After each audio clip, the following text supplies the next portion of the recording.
बिस्मिल्लाहिर्रहमानिर्रहीम, अस्सलाम वालेकुम। जैसा कि आप देख रहे हैं, ये मेरा यूट्यूब चैनल है शहजाद स्पीक्स, और आज की जो वीडियो है वो आपके लिए काफ़ी मालूमाती होगी, क्योंकि आज हम आपको कंस्ट्रक्शन के हवाले से कुछ मालूमात देंगे कि आपको कैसे कंस्ट्रक्शन को करवाना चाहिए, यानी कि खुद करवाना चाहिए या आपको किसी ठेकेदार को ठेका दे के मटीरियल उसके हवाले करके करवाना चाहिए। ये तमाम चीज़ें जो हैं ये आज हम आपको बताएंगे।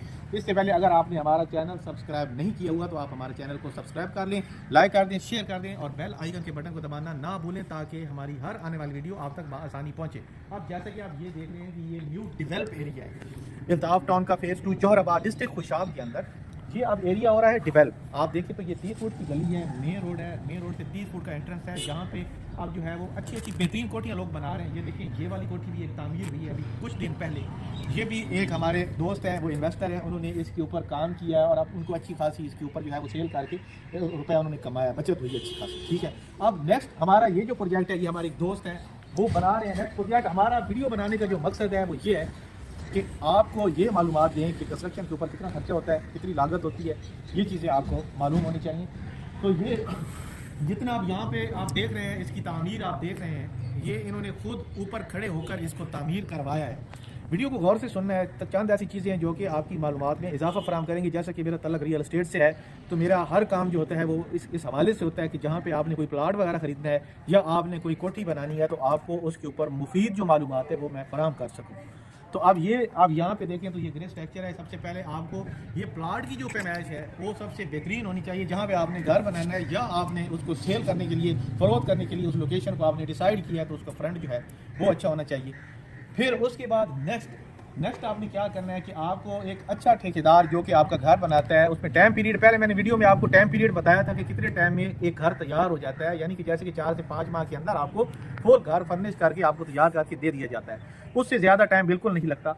और अब ये जो सबसे पहले आपने एक ठेकेदार को हायर करना है जो कि आपको अच्छा काम करके दे। उसके बाद आपने मटेरियल को खुद जाके परचेज़ करना होता है। ठीक है, अक्सर ये होता है कि मैंने काफ़ी कोठियों में जाके विजिट किया है, वहाँ पे जो शावर सेट होते हैं स्टील के लगवाए होते हैं, लेकिन एक माह के बाद उनका कलर जो है वो चेंज हो जाता है, उसमें जंग लग जाती है। तो उसका रीज़न क्या होता है? उसका रीज़न ये होता है कि थोड़े से पैसों के लालच में आपने एक काम को डीग्रेड कर दिया है। जहाँ पे आपको ए लेवल का काम थोड़े से पैसे में उसमें इजाफा करके आपको वो चीज़ मिलनी थी, वहीं पे आपने दुकानदार की बातों में आके आपने ये कर दिया कि उसने बोला कि यार ये चीज़ आपको मिल रही है तो ये भी ख़राब नहीं होगी, तो बाद में वही चीज़ आपकी जो है वो ख़राब होगी।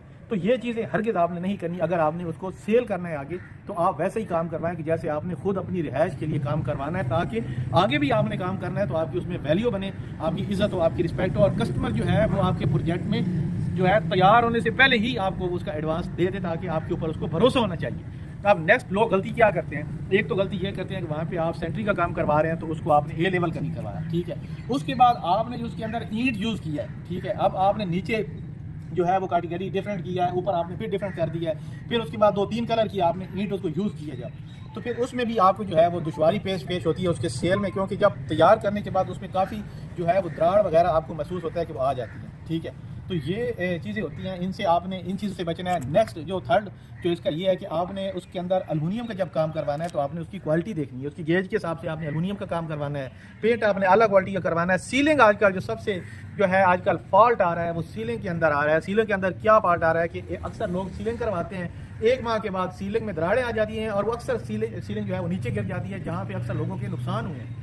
अब कई लोगों के नुकसान ऐसे हुए कि उनके गैराज के अंदर गाड़ियाँ खड़ी थी तो उनकी सीलिंग गिर गई है, जिसमें गाड़ियाँ डैमेज हुई हैं और गाड़ियों को काफ़ी नुकसान पहुँचा है। और उसके बाद नेक्स्ट आपने क्या करना है कि आपने कील लगा के हुक वाली जो होती है उससे आपने नहीं लगवानी सीलिंग, आपने सीलिंग करवानी है मजबूत तरीके से, जो कि आपको गारंटी हो उसकी और वो नीचे ना आए। और अक्सर इलाके जो है वो यहाँ पे सेम ज़्यादा है, क्योंकि यहाँ पे जो है वो साल्ट रेंज काफ़ी करीब होती है, तो सेम उसमें काफ़ी होती है ज़्यादा। तो उसमें आपने क्या करना है कि पेंट उस क्वालिटी का आप यूज़ करें जिसमें आपको बाद में इसकी दुश्वारी पेश ना आए। तो मकसद ये था कि आप डेवलप एरिया में जहाँ भी आपने कंस्ट्रक्शन करनी है इन चीज़ों का ख्याल रखना है। फिर मटीरियल कभी भी आपने जो है वो किसी को ठेका नहीं देना, उसमें आपको कम से कम 15 से 20 लाख रुपए का ज़ाती नुकसान होगा। कोशिश करें कि आप खुद उस प्रोजेक्ट को ऊपर खड़े होकर या किसी भाई को या दोस्त को, अगर आपके पास टाइम नहीं है तो उनको खड़ा करें, ताकि वो खुद अपनी निगरानी में जो है वो ये काम करे। अब हमारे दोस्त हैं, उन्होंने ये तामीर किया है। अब थोड़ी सी उनसे मालूमात लेते हैं। ठेकेदार साहब आ रहे हैं तो इनसे कुछ बातें जो हैं वो प्रॉपर्टी इसके रिलेटेड पूछेंगे कि ये कंस्ट्रक्शन होनी चाहिए, तो इनसे जो है वो सवाल जवाब जो है वो पूछते हैं, क्योंकि अभी आए हैं तो इनसे थोड़ी सी मालूमात लेंगे। आप हमारे साथ जुड़े रहिए।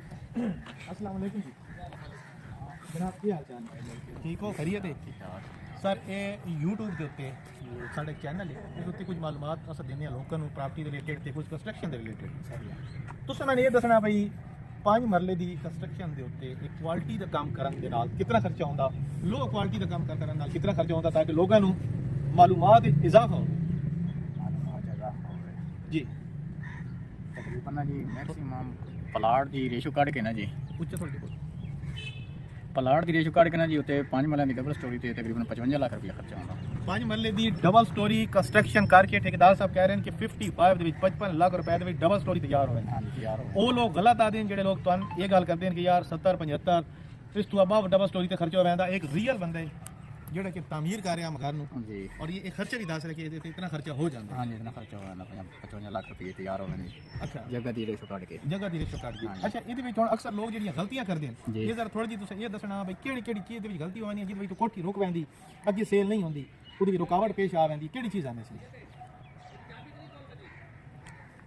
जर्नल तो जी आँदी ने जी वो तो आँदी है एक पहली तो मेन आँदी है गली की ਜੀ गली कम अज़ कम 20 फुट की होगी ਜੀ ਜੀ उस तो बाद आँदी है कोठी की बुनियाद आँदी है जी चेयर कुर्सी की मतलब हाइट होंगी ना ਜੀ वो आँदी है ਜੀ वो गली तो तकरीबन 2.5 to 3 फुट होनी चाहिए है ਜੀ ये जी चीज़ जानी आँदी बाकी वो तो कम कराने वाला तो मुनसर होंदा ਜੀ ਮਤਲਬ ਇਹ ਹੈ ਕਿ ਜਿੰਨਾ ਅੱਜ ਕੱਲ੍ਹ ਜਿੰਨਾ ਕੁਆਲਿਟੀ ਇਸ ਚੀਜ਼ ਦੀ ਅੱਛੀ ਹੋਸੀ ਜੀ। ਉਤਨੀ ਹੀ ਤੁਹਾਡੀ ਸੇਲ ਦੇ ਵਿੱਚ ਤੁਹਾਨੂੰ ਦੁਸ਼ਵਾਰੀ ਪੇਸ਼ ਨਾ ਅਸੀਂ ਔਰ ਤੁਹਾਡੀ ਸੇਲ ਜਿਹੜੀ ਹੈ ਉਹ ਯਾਨੀ ਕਿ ਫਾਸਟ ਹੋਸੀ ਜਲਦੀ ਤੋਂ ਜਿਹੜਾ ਪ੍ਰੋਜੈਕਟ ਬਣਾਉਂਦੇ ਹੋ ਉਹ ਜਲਦੀ ਤੁਹਾਡਾ ਸੇਲ ਹੋਵੇ जी बिल्कुल ਠੀਕ ਹੈ ਤਾਂ ਕਿੰਨੀਆਂ ਕੋਠੀਆਂ ਅੱਜ ਤੱਕ ਬਣਾਈਆਂ ਜਿਹੜੀਆਂ ਕਿ ਮਤਲਬ ਸੇਲ ਹੋ ਚੁੱਕੀਆਂ ਲੋਕਾਂ ਦੀਆਂ मैं तकरीबन बना चुका हूँ 5 फुट ਵੀ 5 ਕੋਠੀਆਂ ਬਣਾਈਆਂ ਨੇ ਅਲਹਮਦੁਲਿਲਾ ਉਹ ਸਾਰੀਆਂ ਸੇਲ ਹੋ ਚੁੱਕੀਆਂ ਇਹ ਕੋਠੀ ਕਿਤਨੇ ਟਾਈਮ ਦੇ ਵਿੱਚ ਹੁਣ ਤਿਆਰ ਹੋਵੇ ਸੀ ਜਿਹੜੀ ਤੁਸੀਂ ਇਹ ਕੰਸਟਰਕਸ਼ਨ ਕਰਦੇ ਪਏ ਹੋ ये तो 5 महीने तैयार कर दिए 5 ਮਹੀਨੇ ਦੇ ਵਿੱਚ ਤੁਸੀਂ ਕੰਪਲੀਟ ਇਹਨਾਂ ਨੂੰ ਤਿਆਰ ਕਰਕੇ ਦੇਵਣੀ ਬਈ ਤੇਸੀ ਕਰੰਡੀ ਦਾ ਕੰਮ ਤੁਸੀਂ ਖਤਮ